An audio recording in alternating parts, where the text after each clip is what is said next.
بسم الله الرحمن الرحیم. دوستانو ښه راغلاست. په تیر درس کې موږ تاسې هیډر او فوټر یو څه اندازه وویل.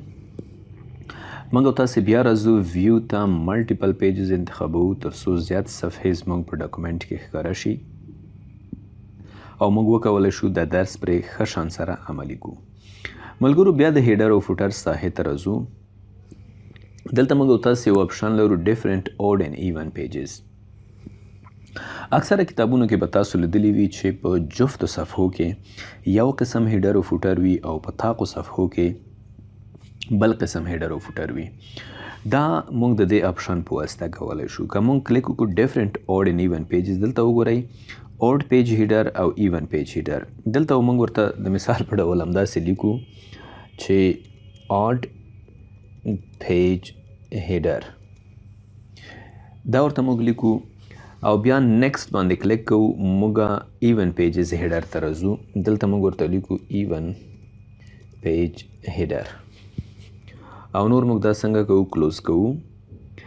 ویو ته راځو، ون پیج لږ سایز غټوو یا فرضاً 100 باندې کلیک کوو. تاسو ولیده په دې باندې اوټ پیج یعنې دا لومړی صفحه ده. دویمه صفحې ته که موږ راشو ایون پیجز، که درېیمه صفحې ته ځو بیا اوټ پیج څنګه کیږي دا موږ ته راځي. دا ټول د دې اپشنونو استفاده ده او د دې اپشنونو څخه ګټه اخیستل دي. اوس موږ تاسو راځو ډیفرنٹ اوډ پیج باندې کلیک کوو، دا ختموو. ګورئ شو ډاکومنټ ټیکس. کله چې موږ تاسو دلته کار کول غواړو، بیرته کنټرول زیډ وهمه چې زموږ د هیډر او فوټر بیرته راشي. کله چې موږ دلته کار کوو ایډیټ کوو یعنی هیډر او فوټر باندې، موږ کولی شو خپل ټیکس هایډ کړو. یعنې دا په دې معنا نه ده چې دا ټیکس بیخي ختمیږي. که موږ بیرته کنټرول پی ته لاړ شو موجود به وي، یا فرضاً موږ هیډر او فوټر موډ پاک بند کو، دا به ټیکس موجود وي. صرف په دې خاطر چې زموږ مزاحمت د ایډیټ په وخت کې څنګه کی ونه کی، موږ تاسې دې نه څنګه کوو، استفاده کوو. بل موږ دلته د هیډر او فوټر سایز د پاس طرف نه زموږ هیډر او فوټر څومره دې راښکته وي او بیرته څنګه کولی شو، پورته کولی شو. همداسې د فوټر سایز د لیکنې سایز څنګه کولی شو، هم برابرولی شو. ښه، دا خو ځینې عادي سیټینګز وو.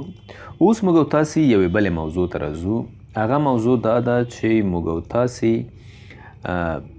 غواړو چې تر اوسه پورې موږ تاسې درې قسمه هیډر او فوټر وپېژندل. لومړی هیډر او فوټر داسې وو چې موږ کولی شول مکمل ډاکومنټ ته یو قسم هیډر او فوټر ورکو. دویم قسم د هیډر او فوټر داسې وو چې موږ او تاسې کولی شول لومړۍ صفحې ته یو قسم هیډر ورکو او نورو صفحو ته بل قسم هیډر ورکو.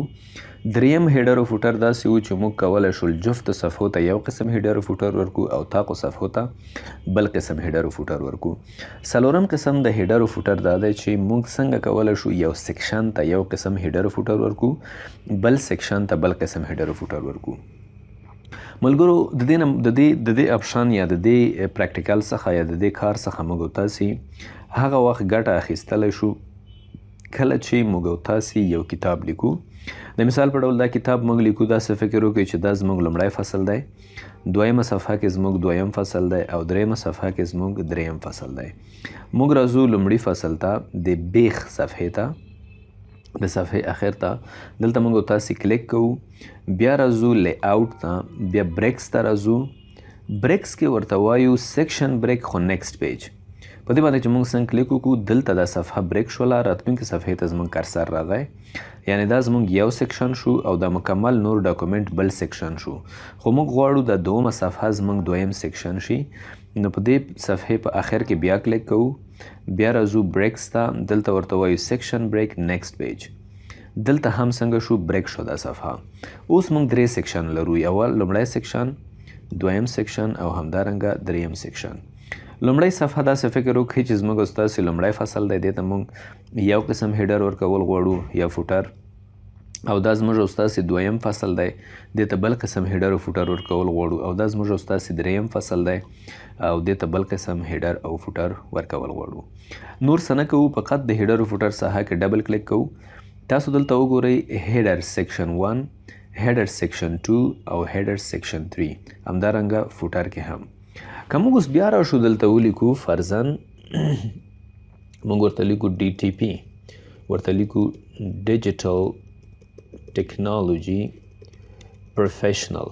تاسو وګورئ زه چې دلته لیکل کوم ویو ته راځم 100% دلته وګورئ ډیجیټل ټیکنالوژي پروفیشنل په ټولو کې راغله یو قسم راغی د ولې وجه څه ده په وجه باید موږ ځان پوه کړو وجه څه کېدلی شي وجه دا ده چې دا سمه ده چې موږ دا یو سیکشن دی دا بل سیکشن دی دا بل سیکشن دی خو دغه ځای کې یو اپشن دی سیم از پریویس مطلب څه دی که په دې سیکشن کې یا دې ځای کې هیډر او فوټر کې هر څه ولیکم هر قسم ایډیټ وکړم سیم از پریویس په دې صفحه کې به هم په دې قسم وي یا په دې سیکشن کې به هم د لومړي سیکشن په قسم وي او دلته سیم از پریویس لیکلی په دویم کې چې کوم قسم وي دریم کې به هم هغه کاپي کیږي یعنی تر اوسه پورې سیکشنونه خو بیل شوي دي خو د سیکشنونو په منځ کې تر اوسه پورې هم لینک موجود دی موږ او تاسې باید لومړی دا لینکونه څنګه کو ختم کو نو موږ سیم از پریویس باندې کلیک کوو دلته تاسو د هیډر او فوټر ساحه کې ګورئ لینک ټو پریویس